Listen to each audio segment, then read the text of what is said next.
परमेश्वर के नाम की महिमा होने पाए। ஆண்டவருடைய நாமம் மகிமைப்படுவதாக. एक और बार महान पवित्र परमेश्वर का आराधना करने के लिए परमेश्वर हम सबों को इकट्ठा किया। मैं हृदय की गहराई से मैं परमेश्वर को धन्यवाद देता हूँ। மீண்டும் ஒரு முறையாக அந்த மகத்துவமுள்ள தேவனை ஆராதிப்பதற்காக ஆண்டவர் நம்மை இந்த இடத்திலே ஒன்று கூட்டி இருக்கிறார். நான் இருதயத்தின் ஆழத்திலிருந்து நன்றி செலுத்துகிறேன். जैसा शुरू में प्रार्थना के टाइम में हम गीत के द्वारा हमने गाया, நாம் ஆரம்பத்திலே ஜெபத்தின் மூலமாக பாடல் மூலமாக நாம் சொன்ன பிரகாரமாக परमेश्वर के पांवों तले जब हम आते हैं तब हम तसल्ली को हम पाते हैं। நாம் ஆண்டவருடைய பாதத்தின் அருகிலே வரும்போது நாம் அவருடைய ஆறுதலை நாம் பெற முடியும். परमेश्वर के पांवों तले जब आएंगे तब जो है हमारे सारे समस्याओं के लिए हल को हम प्राप्त करते हैं। நாம் ஆண்டவருடைய பாதத்திலே வரும்போதுதான் நம்முடைய எல்லா பிரச்சனைகளுடைய பாரங்களை நாம் குறைக்க முடியும். हम जब परमेश्वर के खोज में आएंगे तब जो है हमारा जीवन का जो विश्वास मजबूत होता है। நாம் எப்பொழுது ஆண்டவரை தேடி அவருடைய சமூகத்திலே வருகிறோமோ அப்பொழுதுதான் நம்முடைய விசுவாசம் உறுதி அடையும். जैसा जैसा जो गर्मी बढ़ते जाती है, எப்படியாக இந்த சூடானது அதிகரித்து கொண்டே செல்கிறதோ तो हम जल्दी थक जाते हैं, நாம் சோர்ந்து போகிறோம். तो हम पानी बोतल को हाथ में लेके जाना पड़ता है जो अभी तक नहीं लिया। நாம் தண்ணி இதுவரைக்கும் எடுத்துக்கவே மாட்டோம், ஆனா அதை இப்பயும் தண்ணி எடுத்துட்டே கையில கொண்டு போக வேண்டிய तो சூழ்நிலை. कोई जूस पैकेट को लेके जाना पड़ता है। சிலர் ஜூஸ் பாக்கெட்டை கையில எடுத்துட்டு போக வேண்டிய சூழ்நிலை. मैं भी एक ORS लेके आया हूं। நானும் ஒரு ORS எடுத்துட்டு வந்திருக்கிறேன். जब ज्यादा थक जाऊंगा जरूर मैं पीऊंगा। நான் அதிகமா சோர்ந்து போகும்போது அதை तो குடித்து वैसा ही जब हम दुनिया में हम हर प्रकार के बातों के बीच में हमारा मसीह जीवन में हम आगे बढ़ रहे हैं।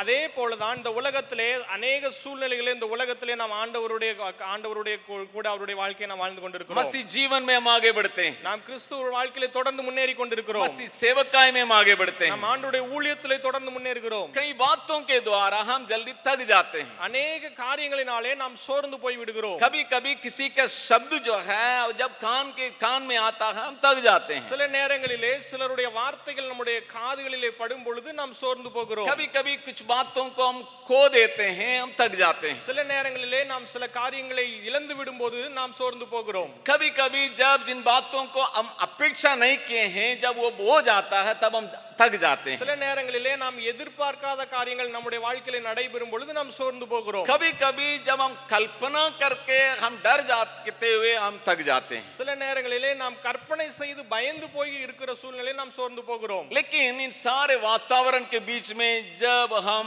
परमेश्वर के पांव तले आते हैं, ஆனால் இப்படிப்பட்ட எந்த சூழ்நிலையில் இருந்தாலும் நாம் ஆண்டவருடைய பாதத்திலே வரும் பொழுது परमेश्वर हमारे लिए न केवल तसल्ली को देता है, ஆண்டவர் நமக்கு ஆறுதல் தருகிறவராய் மாத்திரம் तो இல்லாமல் हमारे विश्वास को वो मजबूत बनाता है, நம்முடைய விசுவாசத்தையும் அவர் உறுதிப்படுத்துகிறார். ताकि हम पूरा एनर्जी के साथ हम और आगे बढ़ें। ஏனென்று சொன்னால் நாம் தொடர்ந்து முழு பலத்தோடு தொடர்ந்து ஓடுவதற்கு அது உதவியாக இருக்கும். परमेश्वर आज भी उस प्रकार हमसे बातें करने के लिए चाहता है। இன்றைக்கும் ஆண்டவர் நம்மிடத்தில் இப்படியாக இடைபட तो விரும்புகிறார். आज हम एक और बार परमेश्वर किस प्रकार आज हमसे बर्ताव करने के लिए चाहता है, अपने आप को प्रकट करने के लिए चाहता है, उन बातों के ओर हम ध्यान देने के लिए आगे बढ़ेंगे। இன்றும் கூட ஆண்டவர் மீண்டும் ஒரு முறையாக நம்மை எப்படியாக நம்மிடத்தில் வெளிப்படுத்த விரும்புகிறார் என்பதை நாம் பார்ப்போம். भजन संहिता उसको 139 को हम खोलेंगे।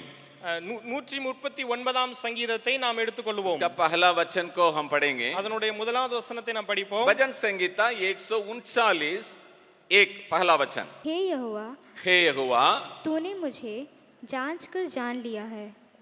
तूने मुझे जांच कर जान लिया है। கர்த்தாவே, நீர் என்னை ஆராய்ந்து அறிந்திருக்கிறீர். तो यहाँ हमारे लिए एक परमेश्वर है जो हमें अच्छी तरह से जानने वाला है। இங்கே நமக்காக ஒரு தேவன் உண்டு, அவர் நம்மை முழுவதுமாக நன்றாக அறிந்திருக்கிறார். जब इस आराधना में भाग लेने के लिए यहाँ पर हम आए हैं, நாம் இந்த ஆராதனையில் கலந்து கொள்வதற்காக இந்த இடத்துல मैं வந்திருக்கிறோம். नहीं जानता हूँ आपका हालत क्या है, உங்களுடைய சூழ்நிலை என்ன என்பது எனக்கு தெரியாது. आपके काम के वजह से, உங்களுடைய வேலை आपका நிமித்தம் पारिवारिक स्थिति के कारण से, அல்லது உங்களுடைய குடும்ப சூழ்நிலை या आपके நிமித்தம் आर्थिक बातों के चलते, அல்லது உங்களுடைய பொருளாதார சூழ்நிலை या நிமித்தம் आपके पढ़ाई या आपका वातावरण के चलते, அல்லது உங்களுடைய சூழ்நிலை படிப்பு நிமித்தம் आप कई प्रकार के विचारों के साथ यहाँ पर आके बैठे होंगे। நீங்கள் पलविத எண்ணங்களோடு இந்த இடத்துல வந்து அமர்ந்திருக்கலாம். लेकिन परमेश्वर आज अपने आप को इस प्रकार प्रकट करने के लिए चाहता है, मैं तुमको जानता हूं। ஆனால் ஆண்டவர் இந்த காலவேளையிலே உங்களிடத்தில் இப்படியாக சொல்ல விரும்புகிறார், நான் உன்னை அறிந்திருக்கிறேன். इसका मतलब हम कभी कभी सोचते हैं किसी से बात करेंगे तो कितना अच्छा रहेगा। நாம் சில நேரங்களிலே நாம் இப்படியாக நினைப்போம், யாரிடத்திலாவது பேசணும் என்றால் நன்றாக இருக்குமே. 4 जन से अगर बताएंगे थोड़ा सा हल्का हो जाएगा। 4 பேரிடத்திலே சொன்னோம்னா கொஞ்சம் நமக்கு பாரம் குறைந்த மாதிரி இருக்குமே. इसका मतलब क्या है? அதனுடைய அர்த்தம் हमारे என்னவென்றால், बोझ को अगर कोई सुनेगा, कोई जान लेगा, हम सोचेंगे हाँ थोड़ा हल्का हो गया। நம்முடைய பாரங்களை மற்றவர்கள் கேள்விப்படுவார்கள் அல்லது மற்றவரிடத்திலே சொல்லுவோம் என்று சொன்னால் நம்முடைய பாரம் குறைந்து நாம் லகுவாய் மாறி போவோம். लेकिन कभी कभी हमारे जो भीतर बातों को हम किसी से हम बोल नहीं पाते। ஆனால் சில நேரங்களிலே நம்முடைய உள்ளான காரியங்களை யாரிடத்திலும் சொல்ல முடியாது. ये जो न केवल बच्चों के जीवन में होता है, இது சின்ன பிள்ளைகளுடைய வாழ்க்கையில மாத்திரமல்ல, या नए नए विश्वासियों के जीवन में होता है, இது புது விசுவாசிகளுடைய வாழ்க்கையில மாத்திரமல்ல, ये जो अनुभव को प्राप्त किए हुए बड़े बड़े विश्वासियों के जीवन में भी संभव है। இது अनेक அனுபவங்களை பெற்ற முதிர்ந்த விசுவாசிகளுடைய வாழ்க்கையிலும் நடைபெறுவதற்கு और வாய்ப்பு உண்டு. बड़े बड़े बातों को संभालने वाले अगुवों के जीवन में भी ये संभव है। பெரிய பெரிய காரியங்களை செய்கிற தலைவர்களுடைய வாழ்க்கையிலும் இது சம்பவம். जब हम साधारण जगह में रहेंगे நாம் சாதாரண இடத்துல இருக்கும் பொழுது तो हमारे जो संकट, हमारा जो बातें, हमारा क्रूस का जो रास्ता है वो हल्का रहेगा। நம்முடைய பிரச்சனைகள், நம்முடைய சிலுவையின் காரியங்கள், நம்முடைய காரியங்கள் எல்லாம் சாதாரணமாக இருக்கும். जितना हम आगे बढ़ते बढ़ते जाएंगे मसीह जीवन में, நாம் ஆண்டவருடைய வாழ்க்கையில தொடர்ந்து எவ்வளவாக வளர்ந்து கொண்டே போகிறோம், हमारे जीवन में भी इस प्रकार का वातावरण में हम जाने का संभावना है। நம்முடைய வாழ்க்கையிலும் இப்படிப்பட்ட சூழ்நிலைக்குள்ள கடந்து செல்வதற்கு வாய்ப்பு உண்டு. इसलिए मैं नहीं जानता हूं आज आप किस प्रकार के विचार के साथ यहाँ पर बैठे हैं। அதனால் தான் எனக்கு தெரியாது இந்த இடத்துல நீங்கள் எப்படிப்பட்ட எண்ணத்தோடு அமர்ந்திருக்கிறீர்கள் என்று 4 சொல்லி. जन से बोलने से अच्छा रहेगा, लेकिन मैं बोल नहीं पा रहा हूं। நான் சில இடத்துல சொன்னால் நன்றா இருக்குமானால் சொல்ல முடியவில்லை. एक मेरा समस्या उस प्रकार का है, मैं कह नहीं सकता हूं। ஒன்று, என்னுடைய பிரச்சனை அப்படிப்பட்டது யாரிடத்திலும் சொல்ல முடியாது. कभी कभी हम ये सोचते हैं मैं जिस जगह में रखा गया हूं मैं कैसे बोलूंगा। சில நேரங்களில் இப்படியாக இருக்கிறோம், நான் இந்த இடத்துல இருந்துட்டு எப்படியாக நான் அதை மற்றவங்களுக்கு சொல்ல முடியும். मैं ऐसे जगह में रखा गया हूं, ऐसा परिवार का हूं, ऐसे जो बातों को संभालने वाला हूं, मैं कैसे बताऊंगा। நான் அப்படிப்பட்ட இடத்துல வைத்திருக்கிறேன், அப்படிப்பட்ட குடும்பத்தில் இருக்கிறேன், நான் எப்படி போய் மற்ற இடத்துல இந்த காரியத்தை சொல்லுவேன். लेकिन आज एक और बार परमेश्वर अपने आप को याद दिलाने के लिए चाहता है। ஆனால் ஆண்டவர் இன்றைக்கு மீண்டும் ஒரு முறையாக தம்மை ஞாபகப்படுத்த விரும்புகிறார். बच्चे बड़े आप कोई भी क्यों न हो, சிறியவர்களே பெரியவர்களே நீங்கள் யாரா இருந்தாலும் சரி, आपके हर एक बातों को जानने वाला परमेश्वर आज भी जिंदा है। உங்களுடைய எல்லா காரியங்களையும் அறிந்திருக்கிற தேவன் இன்றும் உயிரோடு இருக்கிறார். आपके जिंदगी का हर एक बातों को जानने वाला एक परमेश्वर है।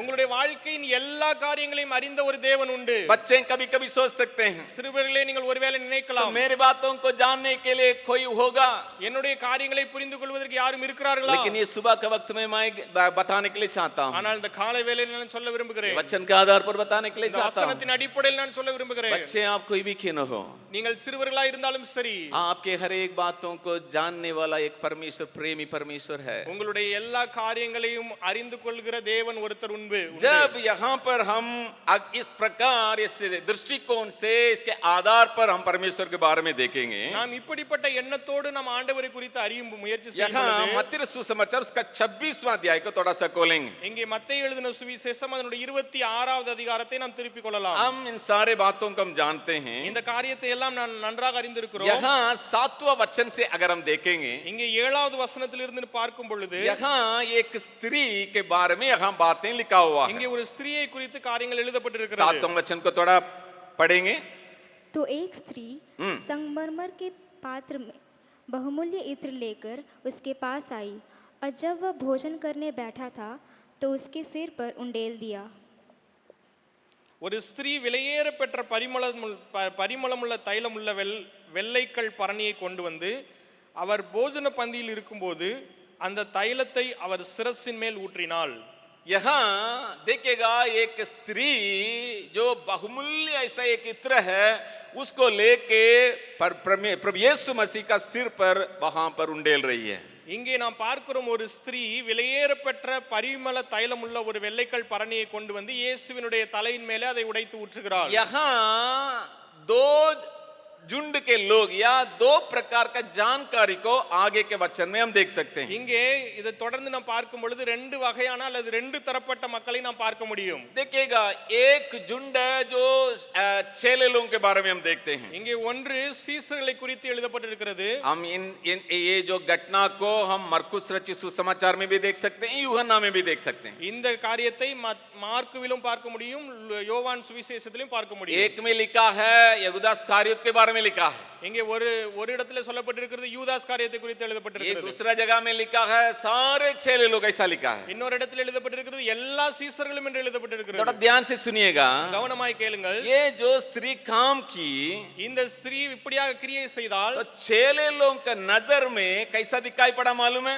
அந்த சீசருடைய பார்வையில் அது எப்படியாக தென்பட்டது उनके தெரியுமா? जानकारी कैसा रहा मालूम है? அவர்களுடைய அறிவு எப்படியாக இருந்தது தெரியுமா? जो जितना वो जाने उसके द्वारा वे लोग क्या बोले मालूम है? அவர்கள் எவ்வளவா அறிந்திருந்தார்கள் அதை குறித்து 8वां எப்படியாக वचन को சொன்னார்கள் थोड़ा सा தெரியுமா? देखेंगे। 8வது வசனத்திலே பார்ப்போம். 8वां वचन को थोड़ा देखिएगा। यह देखकर हाँ। उसके चेले रिसियाए हम्म। और कहने लगे, इसका क्यों सत्यानाश किया गया? ये एकदम बेकार है ये। पढ़िए। அவருடைய சீசர்கள் அதை கண்டு விசனம் அடைந்து இந்த வீண் செலவு எண்ணத்திற்கு ये एकदम बेकार है, ये जो एकदम सत्यानाश है, ये कुछ नहीं है, ये जरूरत नहीं है। அவர்கள் இப்படியாக சொன்னார்கள், இது ஒன்றத்திற்குமே பிரயோஜனம் இல்ல, இது வேஸ்ட் பண்றாங்க அப்படின்னு சொல்லி காரியங்களை तो சொன்னார்கள். वो उतना ही वे लोग जानते थे। அவ்வளவுதான் அவர்கள் அறிந்திருந்தார்கள்.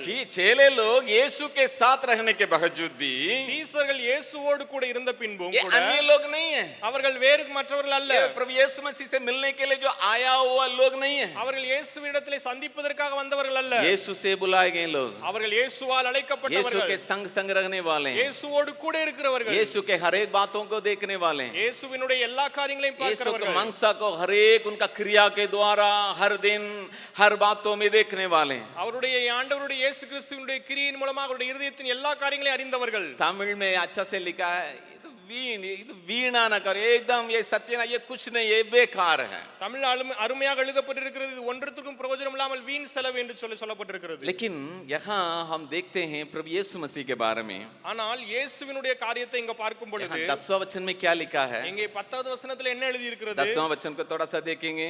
10வது வசனத்தை பார்ப்போம். यह जानकर यीशु ने उनसे कहा, स्त्री को क्यों सताते हो? उसने मेरे साथ भलाई की है। இயேசு அதை அறிந்து அவர்களை நோக்கி, நீங்கள் இந்த ஸ்திரீயை ஏன் தொந்தரவு படுத்துகிறீர்கள்? என்னிடத்தில் நற்கிரியை செய்திருக்கிறாள். यहाँ प्रभु यीशु मसीह इस प्रकार कहते हैं, இங்கே இயேசு கிறிஸ்து இப்படியாக சொல்லுகிறார், तो आप लोगों के नजर में ये बेकार जैसा दिखाई पड़ रहा है या एकदम सत्यानाश करके दिखाई पड़ रहा है, உங்களுடைய பார்வையிலே இது வீண் செலவாக, இது வேஸ்டான காரியமாக காணப்படுகிறது. लेकिन मैं जानता हूँ ஆனால் நான் அறிந்திருக்கிறேன், ये भलाई कर रही है, இந்த ஸ்திரீ நல்ல கிரியை एक செய்கிறாள், भले काम को कर रही है। இது நற்கிரியை செய்கிறது. इस सुबह के वक्त में परमेश्वर हमसे बात करने के लिए चाहता है। இந்த காலை வேளையிலே ஆண்டவர் நம்மிடத்தில் இடைப்பட விரும்புகிறார். आप जो परमेश्वर के लिए काम करते हैं, ஆண்டவருக்காக நீங்கள் செய்கிற காரியங்கள், आप जो परमेश्वर के लिए प्रयास करते हैं, நீங்கள் ஆண்டவருக்காக எடுக்கிற பிரயாசங்கள், या परमेश्वर के लिए कुछ आप बातों को देते हैं, நீங்கள் ஆண்டவருக்காக சில காரியங்களை या கொடுக்கிறீர்கள், परमेश्वर के लिए कुछ प्लान को आप लेके आते हैं, அல்லது ஆண்டவர்களுடைய காரியங்களுக்காக சில திட்டங்களை தீட்டுகிறீர்கள். आप कुछ भी करते हैं, நீங்கள் என்ன செய்தாலும் சரி, शायद चारों तरफ रहने वालों के नजर में ये कुछ नहीं है, ये बेकार है, इस प्रकार दिखाई पड़ सकता है। ஒருவேளை உங்களை சுற்றி இருக்கிறவர்கள் மத்தியிலே இது ஒன்றத்திற்கும் பிரயோஜனம் இல்லை, வேஸ்ட் என்று சொல்லக்கூடிய சூழ்நிலையில் இருக்கலாம். जब हम इस प्रकार के वातावरण में आते हैं, हमारे अंदर में बहुत बड़ा निराशापन चले आता है। நாம் எப்பொழுது இப்படிப்பட்ட சூழ்நிலைக்குள்ளாக கடந்து விழுகிறோமோ, அது நமக்குள்ளாக ஒரு இதயத்துக்குள்ளாக ஒரு சோர்வினை கொண்டு வருகிறது. मैं अच्छा विचार से ही किया, நான் நல்ல எண்ணத்தோடு தான் मैं செய்தேன், अच्छा विचार से ही बात किया, நான் நல்ல எண்ணங்களை தான் मैं பேசினேன், अच्छा विचार से ही इन बातों को लेके நான் आया, நல்ல எண்ணத்தோடு தான் இந்த காரியங்களை செய்தேன். लेकिन कोई भी समझ नहीं पा रहे हैं। ஆனால் ஒருவரும் புரிந்து கொள்ள முடியவில்லையே. लेकिन आज सुबह के वक्त में एक परमेश्वर है, ஆனால் இந்த காலை வேளையிலே நமக்காக ஒரு தேவன் உண்டு. मसीह में आपके हर एक प्रयास को भला काम के रूप में समझने वाला, देखने वाला एक परमेश्वर है। கிறிஸ்துவுக்குள்ளாக நீங்கள் எடுக்கிற எல்லா பிரயாசங்களையும் நல்லவைகளாக, நற்கிரியைகளாக அவர் எண்ணி பார்க்கிறார். मसीह में आपका हर एक प्रयास को एक भला काम के रूप में जानने वाला एक परमेश्वर है। கிறிஸ்துவுக்குள்ளாக நீங்கள் எடுக்கிற ஒவ்வொரு பிரயாசங்களையும் அவர் நன்மையான காரியங்களாக उस பார்க்கிறார். महान परमेश्वर आज हमारे बीच में आया है। அப்படிப்பட்ட மகத்துவமுள்ள தேவன் இந்த காலை வேளையில் நம்மத்தில் उस प्रकार வந்திருக்கிறார். का निराशापन से हमें बाहर ले आने के लिए वो அவர் चाहता நம்முடைய है। சோர்விலிருந்து நம்மை பின் எடுத்து வெளியே கொண்டு வர விரும்புகிறார். यही जो परमेश्वर के बारे में और एक संदर्भ में हम लोग देखते हैं, இதே தேவனுடைய காரியத்தை குறித்து இன்னொரு காரியத்தை நாம் பார்க்கலாம். उत्पत्ति की किताब उसका 31वां अध्याय, ஆதியாகமம் அதனுடைய 31வது அதிகாரம். उत्पत्ति किताब उसका 31वां अध्याय, ஆதியாகமம் 31வது அதிகாரம் 12 वचन को थोड़ा सा पढ़ेंगे। அதனுடைய 12வது வசனத்தை நாம் படிக்கலாம். और हम 12 वचन का आखिरी लाइन को पढ़ेंगे। क्योंकि जो कुछ क्योंकि जो कुछ लाबान तुझसे करता है लाबान तुझसे करता है वह मैंने देखा है। मैंने देखा है। அங்கே 31வது அதிகாரம் 12வது வசனத்தின் கடைசி பகுதியில் இப்படியாக சொல்லப்பட்டிருக்கிறது, லாபான் உனக்கு செய்கிற யாவையும் கண்டேன்.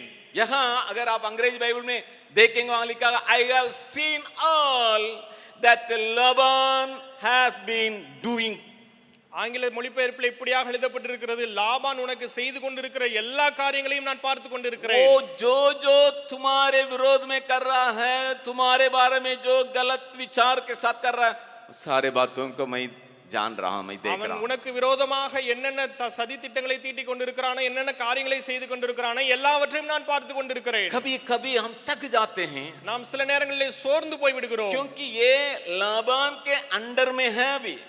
ஏனென்று சொன்னால் இவன் லாபானுக்கு கீழாக இருக்கிறான். इसका मतलब उनका क्षेत्र में है, ஏனென்று அதனுடைய அர்த்தம் என்ன, அவனுடைய இடத்தில் இருக்கிறான், उनका अधिकार में है, அவனுடைய அதிகாரத்தில் கீழே இருக்கிறான். और इस प्रकार के वातावरण में उनके अंदर में थकावट आने का संभावना है। இப்படிப்பட்ட சூழ்நிலையிலே அவனுக்குள்ளாக ஒரு காயங்கள் வரவதற்கு வாய்ப்பு உண்டு. यहाँ अगर आप इस अध्याय का शुरू से लेकर अगर आप देखेंगे, இந்த அதிகாரத்தின் ஆரம்பத்தில் நீங்கள் படிப்பீர்கள் என்று यहाँ சொன்னால் 6 वचन से अगर आप 5वां वचन से अगर आप देखेंगे, இங்கே 5வது வசனத்திலிருந்து நீங்கள் பார்ப்பீர்கள் என்று சொன்னால் लाबान का चेहरा अचानक चेंज हो गया। அங்கே லாபானுடைய முகம் திடீரென்று மாறுபட்டது. वहाँ वो कह रहा है, जो लाबान का जो बेटीलों से कह रहा है, मैं एकदम मन लगा के मैं सेवा किया। அங்கே அவன் தன்னுடைய காரியத்திலே சொல்கிறான், நான் முழு இருதயத்தோடு நான் செஞ்சேன் அப்படின்னு சொல்லி.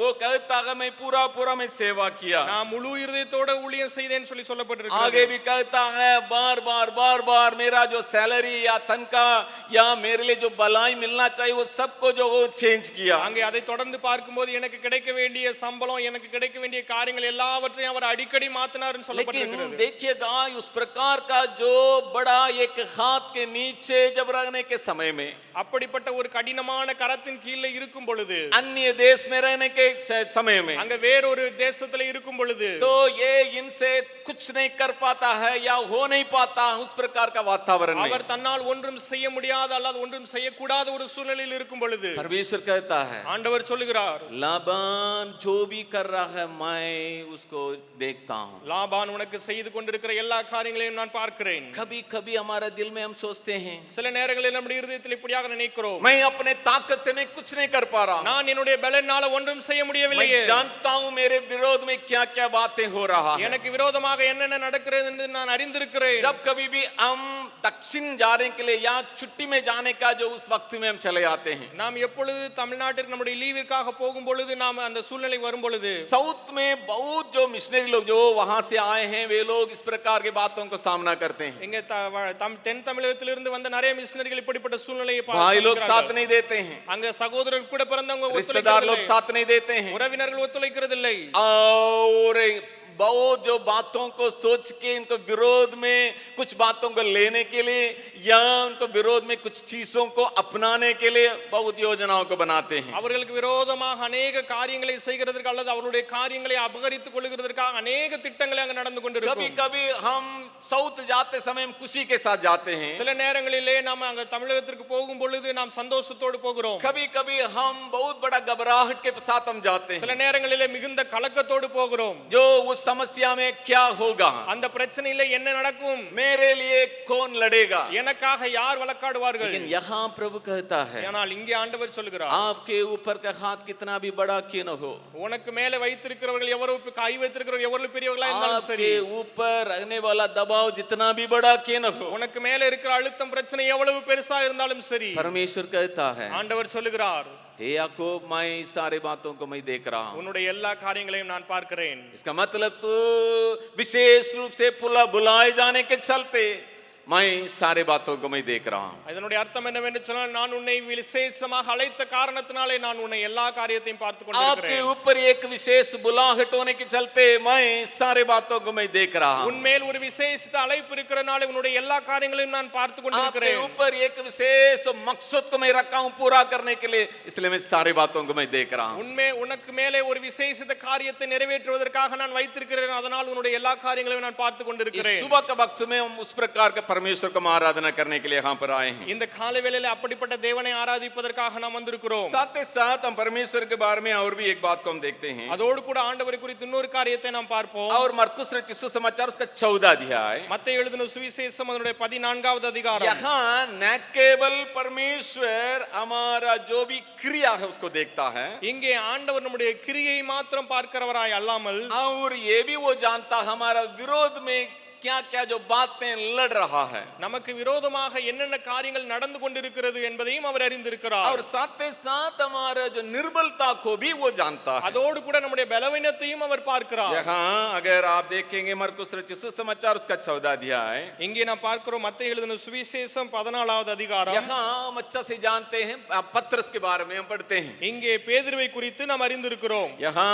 हम देखते हैं, यहाँ प्रभु पत्रस से कहता है, இங்கே பேதுருவினிடத்திலே சொல்லுகிறார். और 29वां वचन में पत्रस कहता है, 29வது வசனத்திலே சொல்லுகிறார், सब कोई ठोकर खा सकते हैं लेकिन मैं नहीं।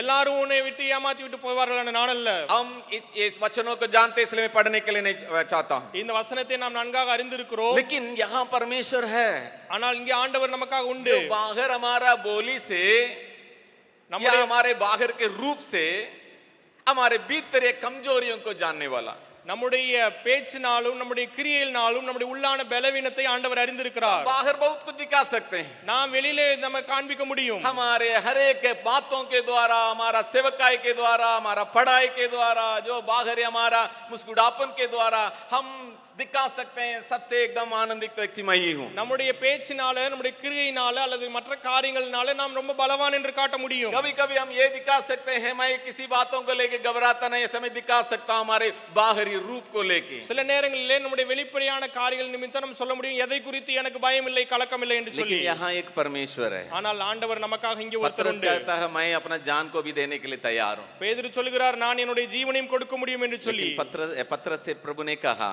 ஆனால் அதே பேதுருவினிடத்திலே ஆண்டவர் சொல்லுகிறார், तुम मुझे इनकार करेगा। நீ என்னை மறுதலிப்பாய் என்று சொல்லி. परमेश्वर वो कमजोरियों को भी जानने वाला परमेश्वर है। ஆண்டவர் நம்முடைய பலவீனங்களையும் அறிந்திருக்கிறவர். तो उस महान परमेश्वर आज हमारे बीच में है। அப்படிப்பட்ட மகத்துவமுள்ள தேவன் இன்றைக்கு நம்ம மத்தியில் न இருக்கிறார். केवल हमारा ताकत को, ஆண்டவர் நம்முடைய பலனை மாத்திரமல்ல, हमारे कमजोरियों को भी जानने वाला परमेश्वर நம்முடைய है। குறைவுகள் நம்முடைய பலவீனங்களையும் அவர் அறிந்திருக்கிறார். आज सुबह के वक्त में हम जो भी परमेश्वर को आराधना करने के लिए आए हैं, இந்த காலை வேளையிலே ஆண்டவரை ஆராதிக்க வந்திருக்கிற நாம் हम एक दूसरों के लिए हम अलग अलग रूप से हम दिखाई पड़ते होंगे। நாம் மற்றவர்களுக்கு ஒவ்வொரு விதமாக நம்மை காண்பித்திருக்கலாம். हमारे जो मार्ग को लेके या हमारा पद को लेके, हमारे कामों को लेके लोग अलग अलग प्रकार हमें देख सकते हैं। நம்முடைய वழிகள், நம்முடைய வேலைகள், நம்முடைய திறமைகளை வைத்து ஆண்டவர் ஒவ்வொருவரும் நம்மை ஒவ்வொரு விதமாக பார்த்திருக்கலாம். लेकिन यहाँ हमारे लिए एक परमेश्वर है ஆனால் இங்கு நமக்காக ஒரு தேவன் जो हमारा உண்டு.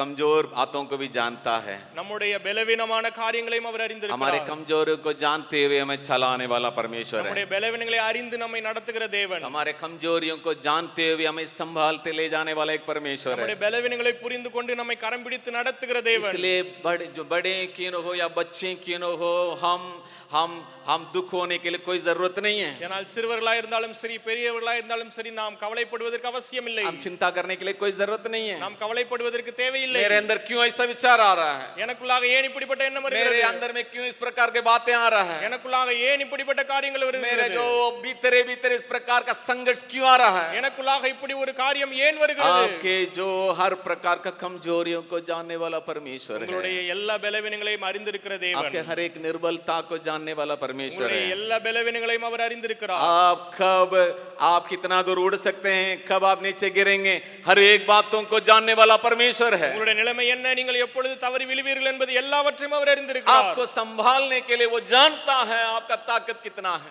உங்களை அவர் நடத்துவதற்கு அவர் அறிந்திருக்கிறார் உங்களுடைய பலன் எவ்வளவு என்று சொல்லி. उस महान परमेश्वर को हम आराधना करने जा रहे हैं. அப்படிப்பட்ட மகத்துவமுள்ள தேவனை ஆராதிக்க போகிறோம். आइए हम लोग सबको हम थोड़ा देर के लिए हम खड़े हो जाएंगे. நாம் யாவரும் இருக்கிற இடத்துல கொஞ்ச நேரம்